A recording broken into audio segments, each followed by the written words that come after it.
At gaano karami sa mga moral laws, tulad ng huwag ka magnanakaw ng lupa ng kapwa mo, mahalin mo yung mga magulang, ang ipinatuloy ng Panginoon. Meron, may mga itinuloy, pero may mga hindi rin.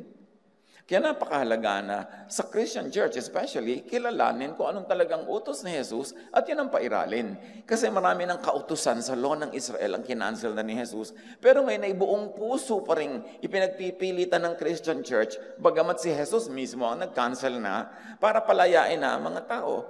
Pero ang dami pa rin mga kabigatan, kahirapan na tinitiis ang mga tao dahil iginigiit pa rin ng so-called Christian churches, yung mga laws na yon na si Jesus na mismo ang nag-cancel. So, can the Christian church really be loving and can it give peace if it remained law-based and Pharisaic? When we mention Pharisaic, it was based on Pharisees, Pharisees. These were the religious leaders who insisted on the law.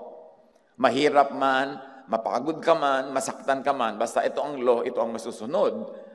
Irrespective of how you feel, how it affects you. Katulad ng babaeng napahiya na nga, nahuli sa kanyang ginagawang pangangalo niya or maybe prostitution, pero walang pakialam yung mga Pharisees sa nararamdaman ng babaeng ito sa tunay niyang kalagayan. Basta sabi ng law, batuhin hanggang mamatay, pues batuhin hanggang mamatay. So when we mention Pharisees, right now, we mean people in the Christian church who continue to be like the Pharisees of old. Na hindi katulad ni Jesus na isinasaalang-alang ang iyong kalagayan, anong nangyayari sa buhay mo, hindi ka basta lang i-judge. So when we mention Pharisees, that's what we mean. Modern day Christian leaders who behave and teach like the Pharisees of old. And remember, the Pharisees were the arch enemies of Jesus. Sila ang laging kalaban ni Jesus.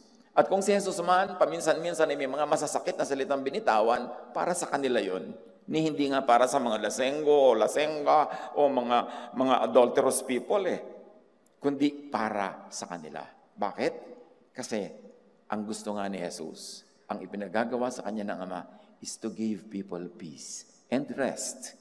Kapahingahan sa lahat ng religious duties and responsibilities and hardships na hindi naman kailangan pero patuloy na nire-require ng religion. So can the church give people peace if it remained law-based and Pharisaic? If it kept making people think of themselves as sinful, guilty, bound for punishment? Peace ba talaga ang nadidinig natin yung may nagtuturo from Scripture? O pang-uusig, pang-uhusga, pananakit ng loob, pangmamaliit? Peace of mind and Christianity. Kailangan nating suriin dahil napakarami nating time, talent, and treasure na ibinibigay sa relihiyon. Sulit ba?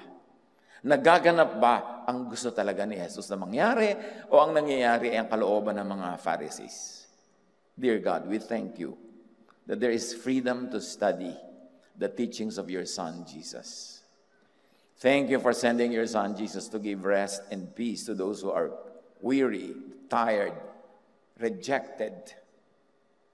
Turuan niyo po kaming unawain ang lahat ng katuruan ng iyong anak at nang sa ganun, ito ay pakinabangan namin at sumulit ang kanyang pag-ibig at ang kanyang malasakit at ang kanyang sakripisyo para kami bigyan ng kapayapaan, katahimikan at pahinga. Sa sandaling ito, payapain niyo po ang aming loob, patahimikin ang aming puso at turuan niyo kaming taimtim na makinig sa inyong tinig. Kayo ang mangusap, kayo ang magturo, kayo ang patuloy na magpalaya at magbigay ng kaliwanagan na magbubunga ng pahinga at kapayapaan sa aming puso. Be our speaker, Lord Jesus. We seek you. We seek you with all our hearts. Father, we thank you in the name of Jesus, your Son, our Lord, our teacher. Jesus came proclaiming and dispensing love and grace, setting people free from the law. At binanggit na natin kung ano yun. From guilt, from judgment, and from fear. All by grace. Jesus came giving peace of mind. Dinala niya ang kingdom of God sa kalooban ng tao, sa puso ng tao. Nang siya'y tinanong, nasan po ba ang kingdom of God? Sabi niya, huwag niyong hanapin doon, huwag niyong hanapin dito, huwag niyong akatin ng mga bundok, huwag kayong mag-pilgrimage, huwag kayong kung saan-saan maghanap, because the kingdom of God is in you. Napakalaking kahulugan yan. Na ang puso mo at isip ang kingdom of God, ibig sabihin ang God na naghahari. At ang naghaharing God dyan na dala-dala ni Jesus, ang Ama natin sa langit, is a God of peace, God of love. Therefore, our hearts, our minds must be kingdom of God's love and peace. But law-fixated Pharisees infiltrated the church, bringing the law into the theology of the then just developing Christianity. Ang kalooban ni Jesus sa kanyang church, peace, grace, freedom from the law. Pero ang aga-aga pa, napasok na ng mga Pharisees ang Christian fellowship mismo.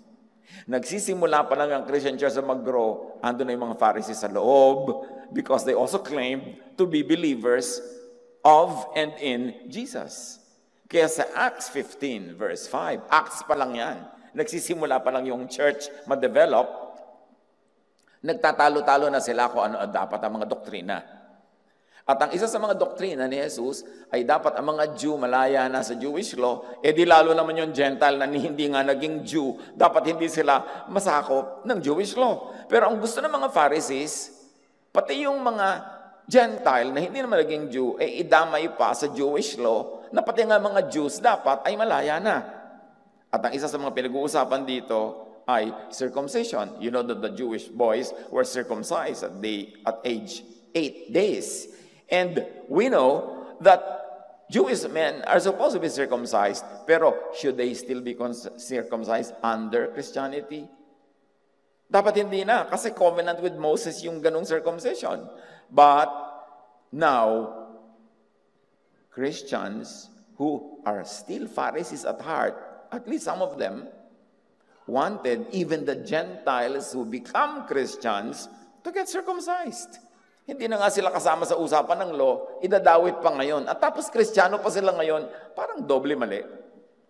So, sinasabi dito sa Acts 15, verse 5, but then some of the believers who belonged to the sect of the Pharisees stood up and insisted, the Gentile converts must be circumcised and required to follow the law of Moses. At marami pang ibang laws. Circumcision lang pinag-uusapan natin ngayon.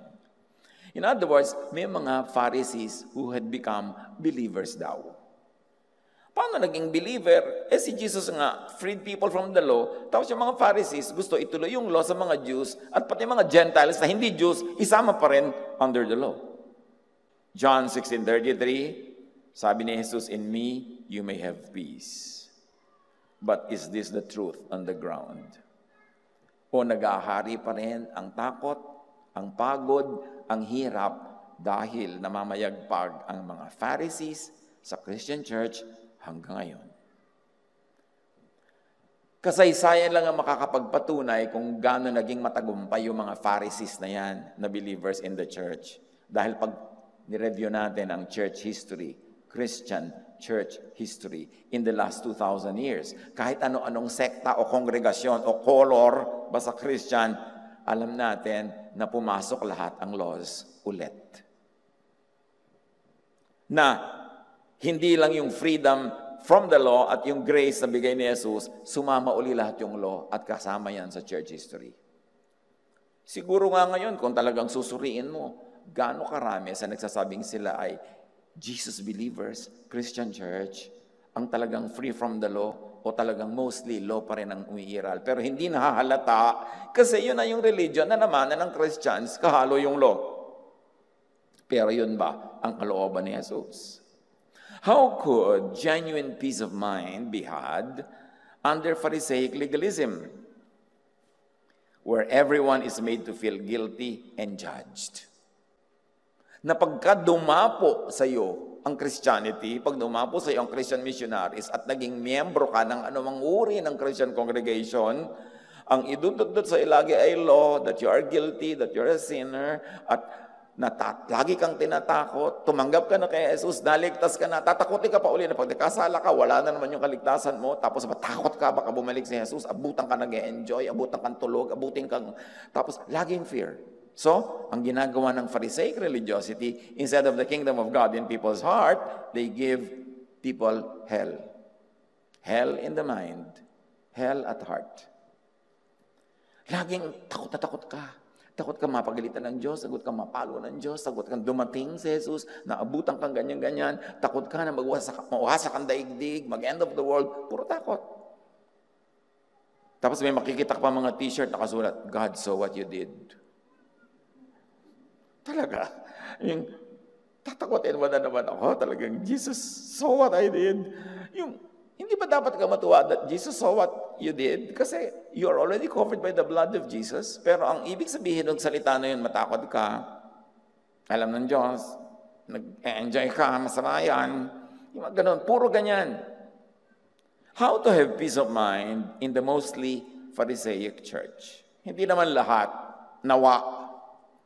Pero tingnan mo lang ang itinuturo, behavior, malalaman mo agad kung Pharisaic. How can you do that?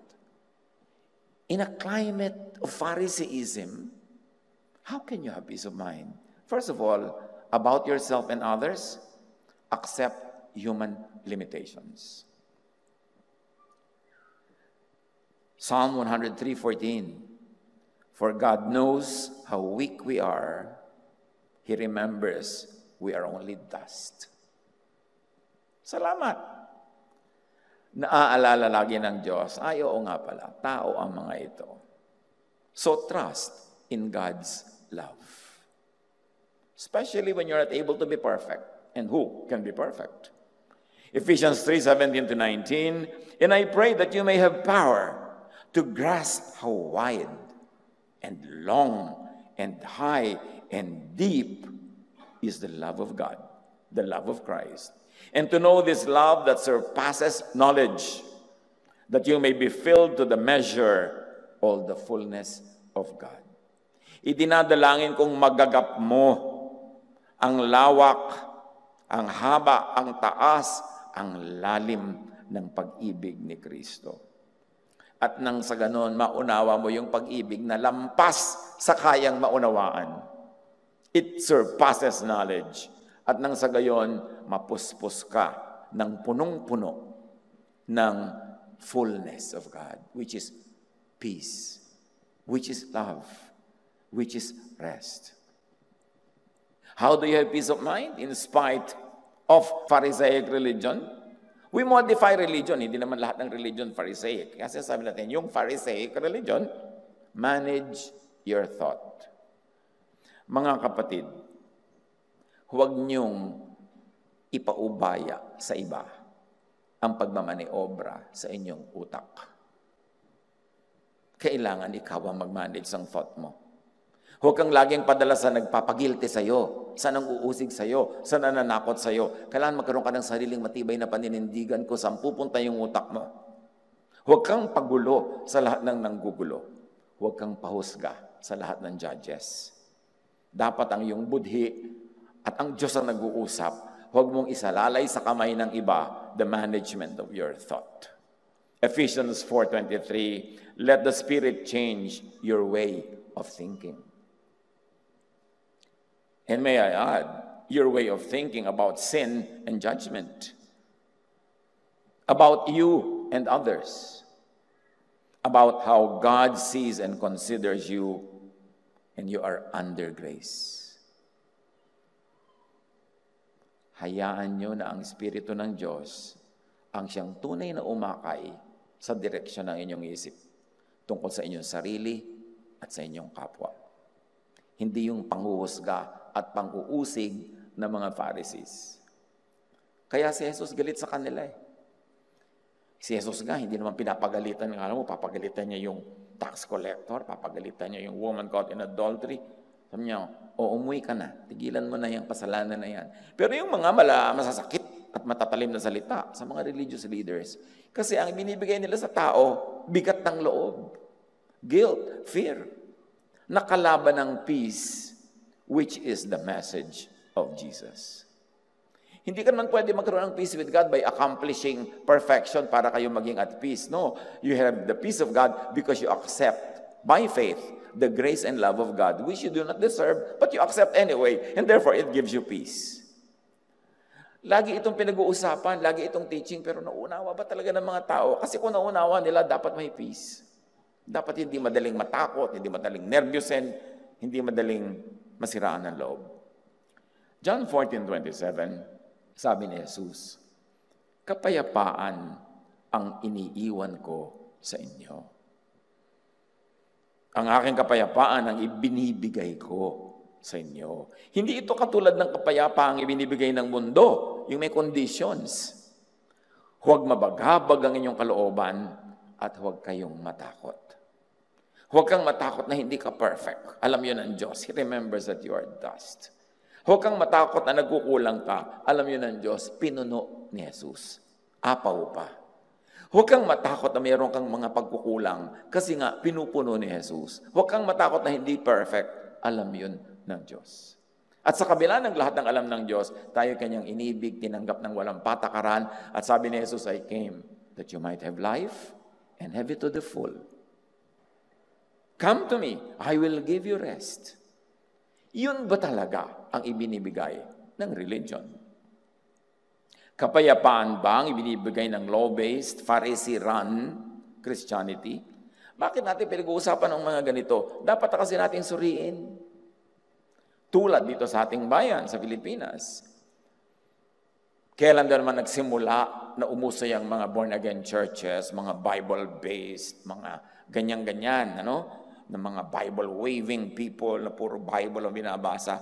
Well, nagsimula yan nung dumating yung mga Amerikano, nung 1900s. Pero actually, yung feverish growth of Bible-based faith, noong mga late 60s. And then tumaas tong 70s. Nag-climax sa mga 80s hanggang early 90s. Gaano karami sa inyo ang hindi naman Bible-based ang inyong faith noon, pero nilayasan nyo ang dati nyong relihiyon para ma-born again, para sumama sa mga born-again churches. Kailan nangyari yan? 1970, 80, 90? Kung tutuusin natin, yung climax ng pag-grow ng Bible-based Christianity sa Pilipinas was mga late 70s, early 80s, halos mga 40 years ago, which is already one generation. Eto tanong, nilayasan nyo yung dati nyong religion, nakipagkasira pa kayo sa inyong mga tiya, mga pinsan. Yung iba, nagmartilyo pa ng mga groto, nagsunog ng mga puor, nakipagkasira sa mga kababata, hindi dumalo sa mga lamay, libing ng mga lolang namatay dahil naiba na yung faith. Hindi kayo nag-abay sa mga kababataan nyo at mga kaklase na ikinasal dahil yung church sa paggagawa ng kasal, hindi kayo tumutungtong doon. Hindi kayo nakikipaglamay, libing, piyesta, lahat-lahat. Ang dami niyong tinalikuran. And I don't only mean you now, nakaharap ko ngayon, kundi lahat ng sumali sa ganitong Bible-based faith. Ang tanong, sulit ba? Siyempre, sabi mo, sulit kasi nagbuhay na walang hanggan. Hindi yun ang pinag-usapan. Sulit ba sa day-to-day life? Talaga bang napanatag ka? Natahimik? Talaga bang minahal ka ng iyong mga churchmates, ng iyong mga leader? O nagkakamali ka, sinisipa-sipa ka, ititiwalag ka, huhusgahan ka, tatakutin ka? Sulit ba talaga napapahinga ka o lalo ka lang natakot? Nawa, sulit. Pero ang dami-daming, bakit lipatan ng church sa mga tao? Kasi naghahanap pa rin. Sa kabila ng kasisigaw noong 1970s, I found it. Ngayon, hanap pa rin ang hanap. Kasi ang nasalihan, mga Pharisaic churches, papangakuan ka, sumali ka sa amin, tanggapin mo si Jesus, magkakaroon ka ng kapayapaan, puro na lang tayo love dito, pag-iibigan, tulungan. Grace ito, hindi works. O dali pumikit ka, magdadasal tayo. Pagkadilat mo, nagawa mo na, huli ka, mula ngayon, lost na ulit tayo. Ito na mga laws ng ating kongregasyon. Ang buhok mo, pahabain mo babae. Lalaki, paiksiin mo ang buhok mo. Itong pwede mong isuot, itong pwedeng kulay mo sa buhok, itong pwede mong puntahan, itong hindi mo pwedeng kainin. Bumalik ka lang sa law. Tapos tight ka pa ng tight. Nalugi ka. Dapat nga nung araw, walang tight. Ano talaga? Does the church keep the promise? Noong 70s, 80s, halos araw-araw, more than tens of thousands of new Bible-based congregations were being registered sa SEC. Kasi feverish, ang lahat ng tao nagdadasal, hallelujah, ganyan-ganyan. Pero ngayon, tingnan nyo kung gaano karami nagre-register, sobrang baba na. At yung ibang nagre-register lang kasi nag-split. Kasi ang mga tao, nadala. Hindi naman talaga natagpuan yung hinahanap because the church is unable to keep the promise of giving people peace. Nasangkot ka pa nga sa napakarami mga religious wars, sectarian wars. Hindi ka lang napasama sa lahat ng mga Bible believers. Pala sa loob at karamihan ng mga Bible believers sa loob, ang dami-dami pa rin faction. Awayan pa rin ang pag-awayan. Nagyagera-gera kung gaano karaming tubig ang dapat isangkot sa baptism. Kung ano dapat ang tinapay na kakainin mo sa Lord's Supper, ang dami pa rin gera. Wala talagang katahimikan. So churches against one another, and within one church, nag-away-away pa rin yung mga leader dyan, iba-iba pa rin ang mga doktrina. Nasaan yung rest? Nasaan yung peace? Hanggat law-based, hindi yan magaganap.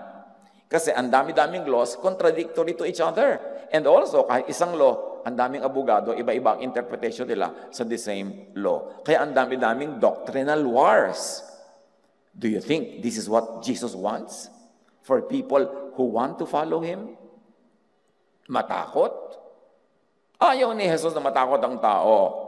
Pero ang usual Christianity, mahilig manakot. Bakit nga ba mahilig manakot? Pati si Jesus ipinapanakot. Pati nga pastor, panakot eh. Makita mo yung mga nanay, may hila-hilang anak. Ayun na si pastor. Talaga panakot ka pa rin eh. Puro takot. John 14:27, I am leaving you with a gift. Sabi ni Jesus. Peace of mind and heart. And the peace I give is a gift the world cannot give. So don't be troubled or afraid. Peace is the same gift that the church should give to people. Church, give this gift of peace to people. Huwag gawin ang mga taong sundalo sa napakaraming sectarian wars, paramihan ng member, labanan. Huwag gawin ang tao na tagagawa ng hindi maubos-ubos na gawain, na hindi naman laging ang ending doon sa ginawan at sa gumawa ay peace and rest. Bakit ang daming pinagpapaguran? Naku, bakit ka puyat? Kasi nagpray kami magdamag. Hindi ba pwede magpray sa araw? Hindi ba daig naman ng Diyos ang mercury? Bukas, 24 oras. Kailangan talagang madaling araw pa. Bakit? O bakit ka nangangayayat? Nag-prayer kami, nag-fasting. Bakit kailangan mo mag-fast? Ikinatutuwa ba ng Diyos na nilipasan ka ng gutom? Of course, up to a point, clinically, may benefit naman yung fasting pag tamang gawa. Pero hindi fast ka ng fast dahil religyoso ka. Kaya nga si Jesus, napagalitan ng mga Pharisees dahil sabi niya, He is a glutton and a drunkard, kain ng kain. Bakit hindi si Jesus ang tularan? Bakit yung mga Pharisees? Ang dami-dami mga requirement na hindi naman kailangan. Uso pa ngayon sa napakaraming mga Pharisaic churches, pati love life mo, pinapakialaman. Sinong mamahalin mo, sinong papakasalan mo, nagde-decide yung board. Para kahit kailan, di ginawa ni Jesus yun eh. Nadaig pa talaga. People, look for this gift. Be in a church that gives this gift of peace. Maghanap kayo. And I don't only mean you. Marami tayong kasama na online, buong daigdig. Maghanap kayo. Huwag kayong sali ng sali, tapos aalilain lang kayo. Huhututan kayo. Tapos, lagi kayong papagalitan, lagi kayong kulang, lagi kayong mali. At kahit 30 taon kayo maglingkod, pag nagkamali kayo, sisipain pa rin kayo. Bakit kayo sasali dyan? Iisa naman ang Diyos. Iisa yung Biblia. Humanap kayo ng mas matapat kay Jesus.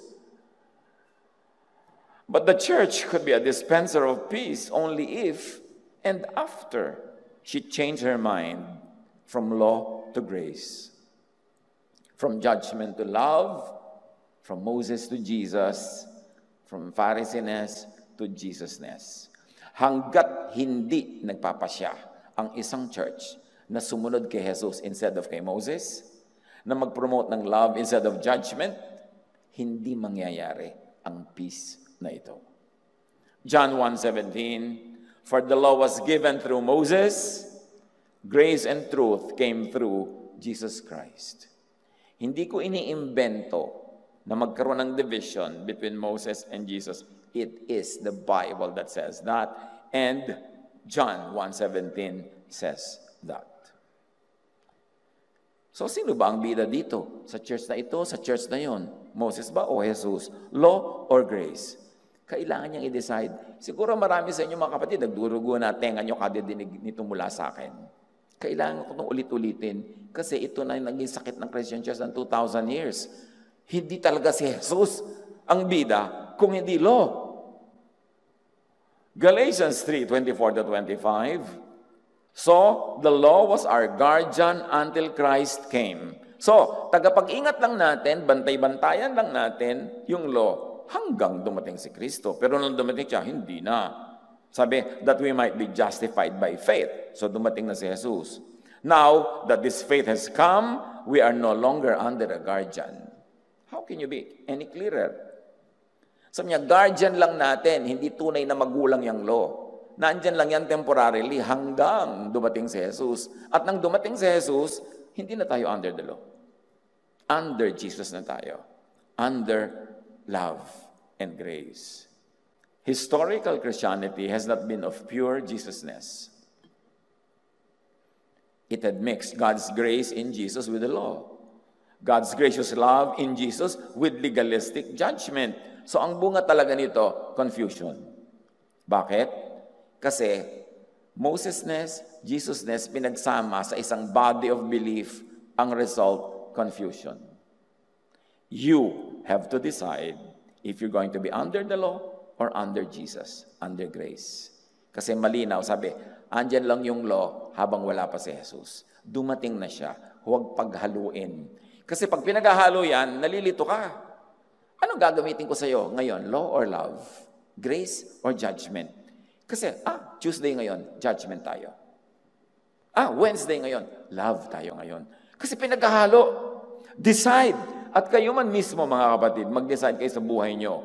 Will you place yourself really under the law or under love? Under grace or under legal laws of ancient Israel? Pag malinaw na sa inyo yon, then you can decide really what to do with your life. At doon lang magbubunga yan ang tunay na kapayapaan o non-stop na gulo. You have to be conscious. Ang problema sa mga iba, hindi nila alam that they should even choose. Maghahanap sila ng verse sa Bible. Ano kayang guide ko ngayong araw na to? Papaliparin nila yung mga pages. Pag tumigil sa isang page, tok! Ito, law. Ito ngayon ang aandar sa buhay ko. Pagka, grace ngayon. Grace. Kailangan nyo salain yan kasi magkahalo lahat niyan dyan. Pero dumating si Jesus to end the rule of the law. Hindi ibig sabihin nagiging lawless. Ibig sabihin yung Jewish law. To grow into Jesusness, the church must extract pure Jesusness from so-called Christianity, which is a confusing and troubling mix of grace and law, love and judgment, of peace and fear or trouble, of Jesus and the teachers of the law and Pharisees. Kaya kailangan gumamit ng Jesus filter, yung lagi nating sinasuggest. Ang dami niyong makikitang katuruan sa Bible, salain niyo lahat kay Jesus. May mga katuruan kasi dyan na para lang specifically for the tribe of Israel at a specific time and place. Nung naiba na yung situation nila sa history, naiba na rin yung mga laws nila. Hindi naman forever yung mga law na yun. Kahit nga mga law ng mga bansa, nagkakaroon ng mga constitutional amendment. Kasi hindi na bagay yung mga laws na yun sa reality. Yung mga laws na moral, laging totoo yun. Like, do not kill your mother, yung do not steal from your sister. Lagi yung totoo, universal. Yun ang moral law. Pero yung mga legal laws and ceremonial laws ng Israel, ang dami na dyan kinancel ni Jesus. Tapos ipipilit mo parang ituloy ngayon. Di napapagod ka for nothing. Kaya kailangan salain. Kaya yung mga iba-ibang kulay dyan sa ating drawing, meron dyan na tukol sa legal laws. Hindi na yan lalampas kay Jesus kasi maraming legal laws si Moses, hindi niya pinairal. Katulad ng batuhan hanggang mamatay, hindi na yun. Alam nga naman sa church, kaya sabi mo, ay, biblical kami. May babae dyan o nangangalo niya, tara batuhin natin. Kasi yan ang sinasabi ng law. Hindi na rin natin yung ginagawa. Ang dami-dami kasi masyadong lawful ang kanilang pamumuhay. uy, masamang gawin ito, masamang gawin yun. Pero kumakain naman sila ng sugpo na ipinagbabawal din yun ng Leviticus. So, ibig sabihin, sila man namimili kung ano susundin at hindi.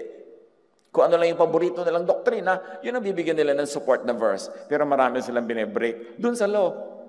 Kumakain din ng pork barbecue. Pero ipinagpipilitan yung ibang law sa Leviticus na gusto lang nilang pairalin, pero yung mga ayaw nila sundin, hindi nila tinuturo. Selective din. Kaya kayo mga kapatid, you make your own choices. Kaya dapat nag-aaral kayo. Huwag tanong ng tanong lang, pwede ko po bang kainin ng chicharon? Pwede ko bang ganito yun? Pwede bang ganito?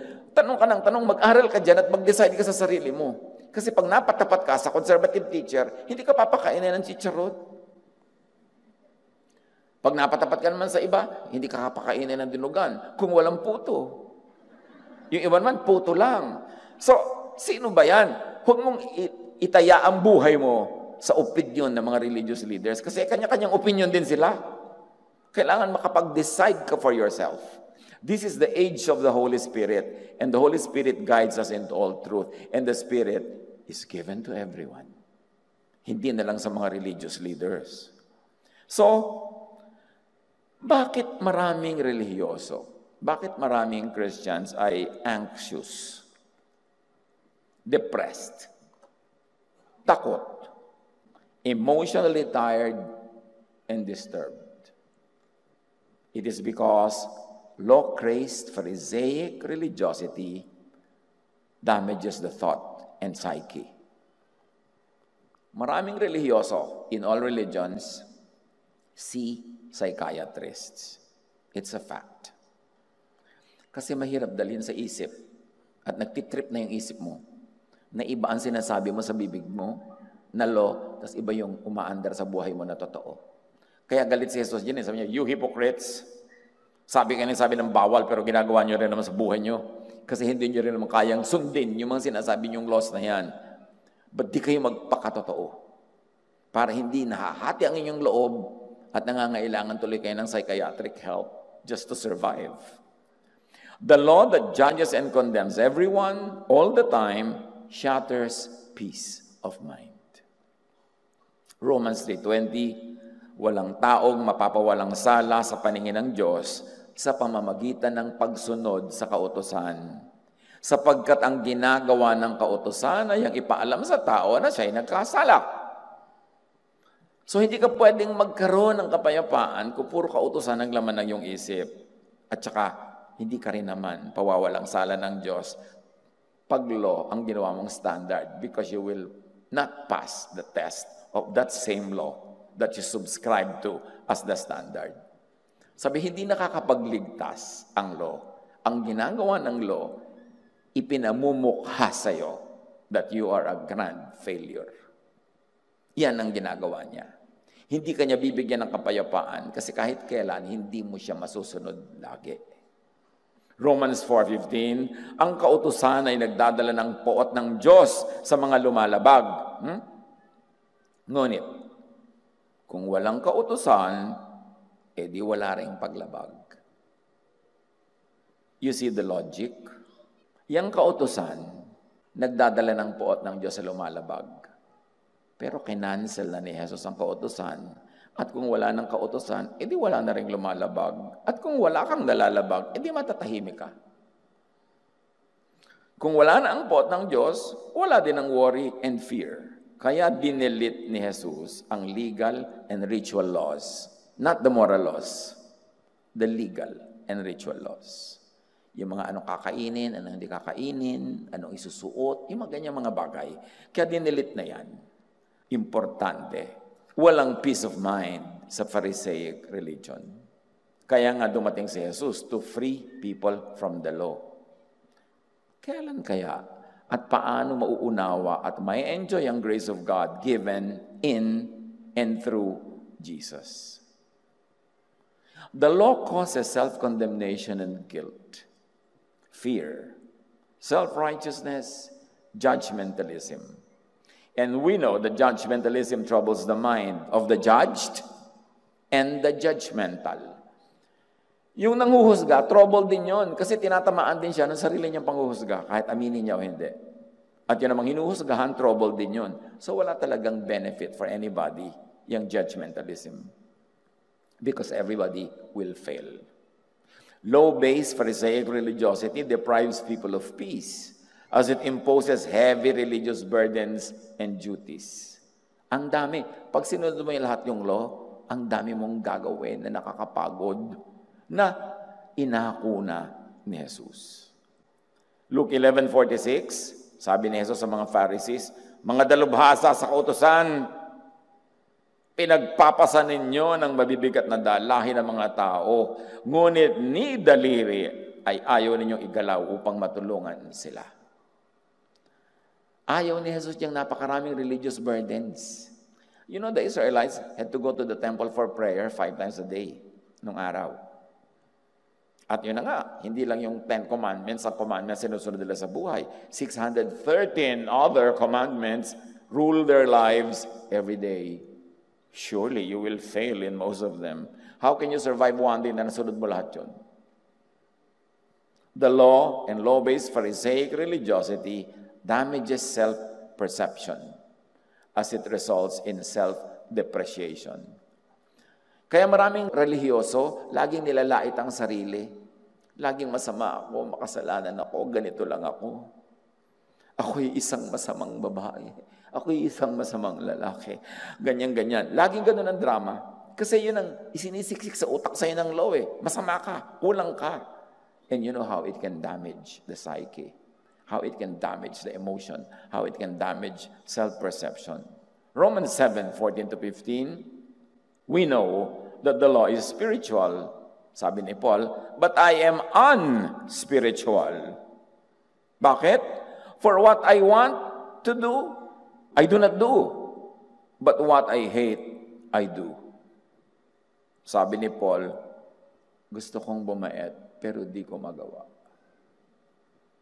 Alam ko ang dapat ginagawa according to the law, pero hindi yun ang ginagawa ko. In fact, ang ginagawa ko, yung sabi ng law na di ko dapat gawin. So, I am unspiritual. Can you imagine if that's always what you think of yourself? The law is so against the truth on the ground. The law is so against nature of humans, very unrealistic. The law does not remember that we are dust. But God remembers that we are dust. So alam mo na yung hindi lahat ng law ay galing sa Diyos or meron man pero specific time, audience, and place and situation lang yan applicable. The law expects and demands impossible, robotic perfection. Kaya marami mga tao, relihiyoso, nagiging almost robotic. Lahat ng makikita siya, it's a sin, it's a sin, it's a sin. Hindi ko lang makopya yung boses ng robot ko, kaya mag-imagine dyan. So, the law ensures human failure. Therefore, need for sacrifices. Therefore, need for priests and intercessors. So, you can imagine kung ba't gustong-gusto ng templo ang issue of sin. Dumadami ang offering. Nagiging relevant yung religious leaders. Romans 7:23-24, sa pagpapatuloy ni Paul, ngunit may ibang kapangyarihan sa mga bahagi ng aking katawan na salungat sa tuntunin ng aking isip. Sa ituntunin ng sinasabi ng aking isip na sabi ng law ay dapat. At sabi ni Paul, kay saklap ng aking kapalaran. Imagine you think of that, ang saklap ng buhay ko. I'm a grand failure. Wala akong magawang tama. You know, destitution, hopelessness, despair, kontra sa peace of mind. Enter Jesus. Salamat na lang. Mayroon pang kasunod. Jesus brings good news. Ephesians 2:15, Christ ended the law with its many commands and rules. So, ngayon, hindi mo na kailangan lagi maging grand failure kasi Christ ended the law that makes you a failure. Jesus ended the law by doing two ways. Doing it two ways. One, Jesus fulfilled the law by technically satisfying in and by his body its demand of blood sacrifice. The law always demands sacrifice for sin. How did Jesus end the law? by sacrificing himself as payment for all sins of all time in all places. So, inend niya yung law by satisfying it. Law, gusto mo ng blood. O sige, I'm giving my blood. Satisfied, tapos na, bayad na ang lahat. That's one. Jesus also ended the law another way. By interpreting and applying it through the filter of love that the Father had sent him to do. So pag sinabing Jesus fulfilled the law, one, he followed the requirements of sacrifice, and two, he reinterpreted and fulfilled the law in the loving way that the Father sent him to do. Jesus did not fulfill the law in exactly the same way the Jewish religious leaders had and wanted it fulfilled. Kaya pagka yung ba nagsasabi, di ba Jesus fulfilled the law? Oo, pero hindi niya ginawa yung fulfill in exactly the same way that the Pharisees had them wanted to be fulfilled. Iba ang pag-fulfill niya. Paano niya finulfill ang law of Sabbath? Sabi niya, Sabbath was made for man, not man for the Sabbath. So kung gusto niyo mag-picnic, mag-excursion, matulog, magtrabaho ng Sabbath, gawin niyo. Because ginawa at ibinigay ang Sabbath para sa kapakanan niyo, hindi para maging Diyos niyo. Yun ang pag-fulfill niya. The same and exact way ba ng pag-fulfill ng mga Jews? No, the opposite pa nga. Paano finulfill ni Jesus ang mga laws on diet? Sinabi niya, it's not important what gets into the mouth, but what gets out of it. So kainin niyo kung anong gusto niyo. Of course, technically, pwede kang clinically makakain ng marumi, pero hindi parurumihin nun ng espiritu mo, tulad ng ipinapaniwala ng mga maraming Pharisees na nakakadumi ng espiritu at kaluluwa ang kung ano-anong mga pagkain. So, ang pag-fulfill ni Jesus ng law, gusto kong i-emphasize, hindi sa pagsunod dito in the usual pagsunod ng mga Pharisees. Binaligtad pa nga niya, tinanggalan niya ng kamandag, tinanggalan niya yung pangil ng law para hindi ka masakmal, makagat at malason. So he fulfilled the law two ways. By being under it and paying with his own body and blood, and number two, by reinterpreting the meaning and taking it to a loving form of application. Jesus brings God's love and grace versus the harshness of the Jewish law. Wala kasi tayong ideya how the Jews lived their lives then. Puro religious work. Can you imagine that you have to bring animal sacrifices for your sins? Mga baka, mga toro, mga malalaking hayop, at kung pobre ka, mga ibon, mga maliliit na ibon, magdadala ka pa rin. Alaga sila ng alaga ng hayop para katayin lamang. Hindi nga nila nakakain. Tapos, kung hindi nila kaya yung malalaking hayop, maliliit na hayop, bibilin pa rin nila. Anong ginawa ni Jesus nung nagpunta siya sa templo? Sinalubong siya, Hosanna, Hosanna, welcome to the King of Israel. Sabi na, eto na ang ating King. Anong ginawa ni Jesus pagdating doon? Pinalaya ba sila from Roman law? No. Nag-declare ba ng revolution against Rome? No. Nag-declare ba ng bagong kingdom on earth? No. Pinalayas niya ang mga nagtitinda ng mga hayop doon sa templo at nagpapalit ng pera na pambili ng mga hayop. In other words, Jesus ended temple sacrifice. Tapos umuwi na siya.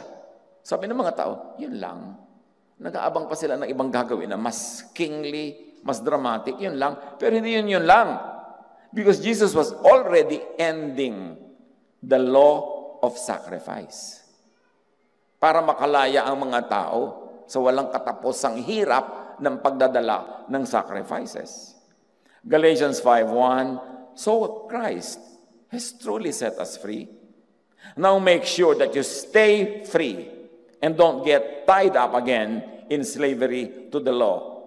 Pero ayun, kakaakyat pa lang ni Jesus sa langit, ibinalik na ng mga Pharisees sa loob ng Christian Church ang maraming law. Observe how Christianity actually continues and does the work of the teachers of the law and Pharisees. Itinuloy. Kasi marami mga Pharisees ang naging member noong growing Christian Church at ginamit nila ang kanilang influence para ibalik yung just developing Christianity under the law. So tuloy ang law and judgment. Parang hindi dumating at nag-sacrifice si Jesus to fulfill the law the Jesus way, to abolish the law. Romans 10:4, Christ ended the law so that everyone who believes in Him is made right with God. So hindi na yung sacrifice, hindi na yung technical obedience to the tenets of the law, to the details of the law, ang nagpapabuti sa'yo, kundi yung pananalig mo kay Jesus is translated into righteousness. Jesus brings good news, forgiveness versus judgment. John 8:15, sabi ni Jesus, you judge by human standards, I pass judgment on no one. Malinaw ba yan, church? Jesus passes judgment on no one. Pero bakit judge ng judge? Ang mga church people. John 3:17, isinugo ng Diyos ang kanyang anak, hindi upang hatulan ng parusa ang sanlibutan, kundi upang iligtas ito mula sa parusa, mula sa law na nagpaparusa sa pamamagitan niya. Parenthesis, mine. Jesus brings good news, freedom from mental torment because of fear of punishment and from hiding and pretending. Pagka ang people ay under the law, wala naman talaga nakakasunod, so what will you do? Dalawa lang, ibubunyag mo sa lahat na hindi mo nasunod o itatago mong hindi mo nasunod, you will live in darkness, you will live in hypocrisy, you will hide, you will live in hiding, at mahihati ang iyong loob. John 12:46-47, sabi ni Jesus, I have come into the world as light. And you know, light is disinfectant. Pag tinamaan ka ng light, inotoclave ka, ginamit sa clinic ang mga light, kung ano-anong lights, namamatay mikrobyo. I have come into the world as light, so that no one who believes in me should stay or should hide in darkness, or should stay under infection, in isolation, or in hiding. Ang ganda ng metaphor na ginamit niya, so siya ay light. Pag tinamaan ka ng light, you get disinfected. At pag tinamaan ka na ng light, wala ka na sa darkness. Ang ibig niya sabihin, ano man ang kalagayan mo, nananalig ka sa akin, gumagaling ka, nililinis ka ng aking light, at hindi lang yon, hindi mo na kailangan magtago. Lumabas ka, magpakatotoo, because I will not judge you. In fact, I will restore you. Eh bakit nagtatago yung mga hindi makasunod sa law? Kasi bagamat hindi nagja-judge si Jesus, nagja-judge ang church. Kaya madalas, mas relihiyoso, mas ipokrito. Kasi nagpapanggap ka. Papasok ka sa church, dapat may isang wall na punong-puno ng maskara. Suutan ako, magmaskara na tayo, papasok ka tayo sa church. Kasi hindi pwede yung totoo tayo. Mapapagalitan tayo. Kailangan natin magpanggap. Meron pa, nagtatawa na, uy, nandiyan na si pastor.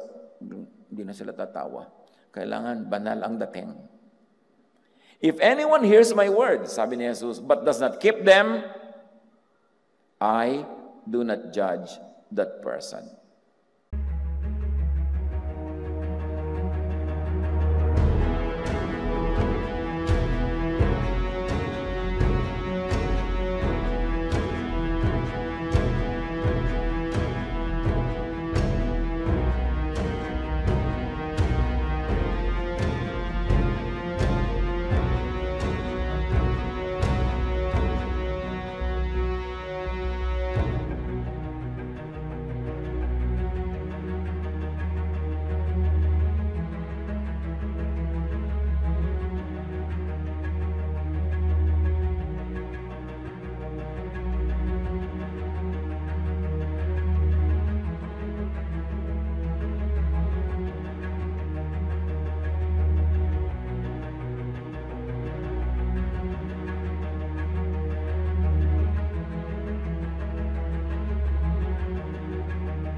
For I did not come to judge the world, but to save the world from judgment from the law.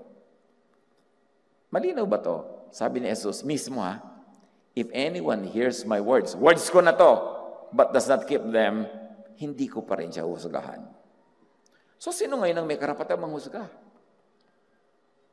Hindi ito para huwag ka na talagang sumunod kay Jesus dahil hindi ka husgahan. Ang point ni Jesus, huwag kayong manghusga ng kapwa nyo. Ako nga hindi nang husga.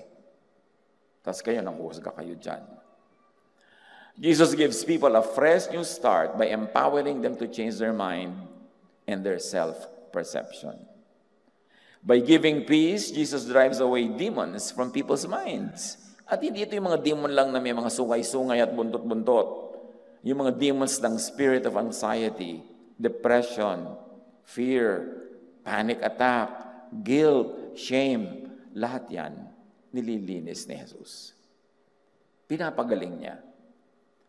1 John 3:21, mga minamahal, kung hindi tayo inuusig ng ating budhi, makalalapit tayo sa Diyos na panatag ang ating kalooban. So paano daw tayo makakalapit sa Diyos kung hindi ka inuusig ng budhi? So dapat huwag kang gumawa nung makakausig ng budhi. Or kung nagkukulang ka, huwag kang pausig kasi alalahanin mo that Jesus already cleanses you and saves you by faith. It's not your performance that gives you a good standing, but your faith in the good performance of Jesus. Kaya nga saved by faith eh. Pag na-internalize natin yan, marami tayong peace na may enjoy. Hindi para tayo konsintihin na magwala sa buhay, kundi tanggapin. Tulad ng pagtanggap ng Diyos, we remember that we are dust. And we charge to the perfect sacrifice of Jesus all the things that we cannot do by our own performance. And we accept ourselves, and we accept others, and we grow into Jesusness by helping one another, not by judging one another. The law troubles the mind. Jesus gives peace of mind. The law requires hard work. Jesus gives peace. Para yung sabi ni Martin Luther, bayan yung sabi niya, sabi ng isang great leader, I have a dream. Nadinig nyo na yun? I have a dream. Tayo lahat may dream. Kung ang dream natin, what if by God's love and grace given through Jesus, people change their thought of themselves from sinful to righteous by faith? Halimbawa, lahat ng iniisip tungkol sa kapwa, sabi niya, sinful siya, pero papalitan natin righteous by faith yan, kasi may faith kay Jesus. Ako din, sinful, imperfect, pero in the eyes of God, I am righteous by faith. What if we change our mind into that? Sapagkat si Kristo ang kaganapan ng kautusan, sinasabi yan sa Romans 10:4, upang ituring na matuwid ng Diyos ang sinumang sumasampalataya sa Kanya. What if we thought of ourselves that way and of others too? What if the church helped people change their thoughts of themselves from bad to good in the eyes of God? From guilty to not guilty as justified in the court of God, where Jesus is our defense attorney. What if we change our mind from thinking of ourselves as distant from and hated by God to close to and super loved by God? Won't it change the way you look at life? Won't it change the way you live life and the way you deal with one another? Romans 8:38-39, I am convinced that nothing in our creation will be able to separate us from the love of God that is in Christ Jesus our Lord. What if we internalize that there is nothing we do or not do, no power that can separate us from the love of God? Won't you be able to sleep better? Won't you be able to be kinder? Kasi alam mong hindi ka naman malalayo sa Diyos, so you can be more generous, you can be kinder. We can all be that. What if the church helped people change their thoughts of themselves from cursed and doomed to blessed and recreated gloriously by grace? From bound to punishment to bound for glory. 2 Corinthians 3:18, for we all are being transformed into His image with ever-increasing glory which comes from the Lord. So paganda ng paganda tayo sa tingin ng Diyos. The love of God keeps transforming us. And of course, at times, even our own performance helps. But it is not what we depend on, but the grace of God. What if we change ourselves from thinking of ourselves as hopelessly corrupt to made clean and pure by grace? 1 Corinthians 6:11, but you were washed, you were sanctified, you were justified in the name of the Lord Jesus Christ and by the Spirit of our God. What if the Christian church stopped serving the teachers of the law and Pharisees and really started obeying and serving Jesus? Kasi kung tutuusin, ang pinaglilingkuran talaga yung mga teachers of the law and Pharisees. Matthew 28:18-20. Then Jesus came to them and said, all authority in heaven and on earth has been given to me, meaning not to any other teacher. Therefore, go and make disciples of all nations and teaching them to obey everything I have commanded you. And the command of Jesus is love. Ang command niya, teach love and grace. Yung turo ko, ang dali nyo sa mundo, hindi yung turo ng mga Pharisees. But in actual practice, let's observe. Kaninong turo talaga ang pinopromote ng church? Minsan may lip service, turo ni Jesus, pero mamaya turo na ng Pharisees. Puro law na uli, halo-halo, nakakalito. Ang dami-daming commands. Samantalang isa lang ang iniwan ni Jesus. John 13:34, a new command I give you, love one another as I have loved you, so you must love one another. John 13:35, paano daw nakikilala ang tunay na disciple ni Jesus, follower ni Jesus? By this everyone will know that you are my disciples if you love one another. Nakikilala hindi ko anong pangalan ng congregation, kung anong baptism you had, kung ano ang suot, kung anong Bible version ang binabasa, kung ano ang mga distinctives, kundi love ang distinctive ng tunay na nananalig kay Jesus. Makikilala sa pag-ibig at sa pagiging maibigin. What if the Christian church started really teaching to the world only the pure word and command of Jesus, which is really love? What if the church really focused on teaching love and grace, peace and peace of mind? Remember, ang sabi ng Proverbs 4:23, your life is shaped by your thoughts. So what do you think of yourself? What do you think of others? What does your religious belief make you think of yourself and of others? Kailangan mas maging mapanuri tayo, huwag lulon ng lulon, kailangang salain yan. That is why Jesus likes you to change your mind into rest, into peace, and joy. Yan ang kalooban niya para sa atin. Yan ang dapat maganap. Centerpiece teaching ni Jesus, Matthew 11:28. Come to me, all of you who are weary and burdened, and I'll give you rest. And this is weary and burdened with religious law. Sabi niya, I'm going to give you rest. Let's simplify. Love na lang. When you do love, it's better than obeying all the laws. So have peace of mind in Christianity. Peace of mind is in changing your mind from the law to grace, from Pharisainess to Jesusness. Mga kapatid, we all have to make that decision. Will I be under the law or under grace? Will I subscribe to the law and all its punishments and all its pananakot, or accept grace given by the Father through Jesus? Romans 5:1-2, therefore, since we have been justified through faith, we have peace with God through our Lord Jesus Christ. And Jesus is very emphatic, John 5:45, but do not think I will accuse you before the Father. Your accuser is Moses, on whom your hopes are set. And this is the irony of Pharisaic religion. Sabi ni Jesus, huwag niyong isipin kahit kailan na ako ang mangko-condemn sa inyo before the Father. No. Yung inaasahan nyo, yung paniniwalaan nyo, yung sinusunod nyo, si Moses, yun ang magpapahamak sa inyo.